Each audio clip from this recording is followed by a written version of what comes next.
अस्सलाम वालेकुम नाज़रीन, आवाज़ न्यूज़ में भलीकार माया ग़ज़ाल आबड़ो आया बिशारत सुमरो नजर वजंदासी खास खबर।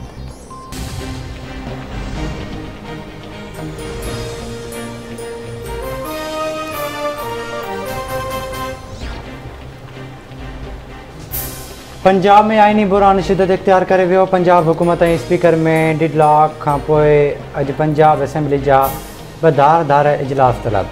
गवर्नर बलीग रहमान पारां घुरियल इजलास में नए माली साल जी बजट पेश कई वेंदी। स्पीकर परवेज़ इलाही जी सदारत हेठि पंजाब असेंबली जो धार इजलास बि थींदो।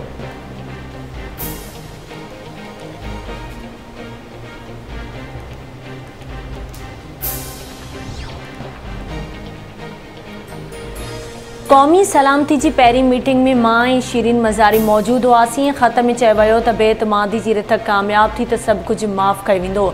धमकी ॾिनी वई त बेतमादी जी रिथ नाकाम थी त पाकिस्तान अकेलाई जो शिकार थी वेंदो। DGISPR पाण चई रहियो आहे त फ़ौज खे सियासत खां परे रखियो वञे। वॾे साज़िश जी जुडिशल कमीशन ठहे ऐं उन जी ओपिन ॿुधणी कई वञे। PTI अॻवान असद उमर जी शीरीन मज़ारी सां गॾु प्रेस कॉन्फ्रेंस।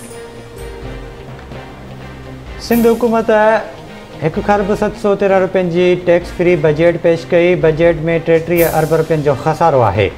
बजट में को बि नओं टैक्स न लॻायो वियो। फाइनेंस बिल पेश न कबो। 75% अवाम बजट मां ख़ुशि आहे। बजट में ईंदड़ साल लाइ रिकॉर्ड तरक़ियाती स्कीमूं रखियूं आहिनि। तालीम जे लाइ 30 अरब रुपयनि जी ग्रांट ॾिनी वई आहे। सिंध जे वॾे वज़ीर Syed Murad Ali Shah ji post budget conference. चयाईं गुज़िरियल ॾींहुं असेंबली जो तक़दुस पामाल कयो वियो। PTI खे जमहूरियत पसंदि न आहे। हाणे असेंबली में ग़ैर जमहूरी अंदाज़ खे पसंदि न कयो वेंदो।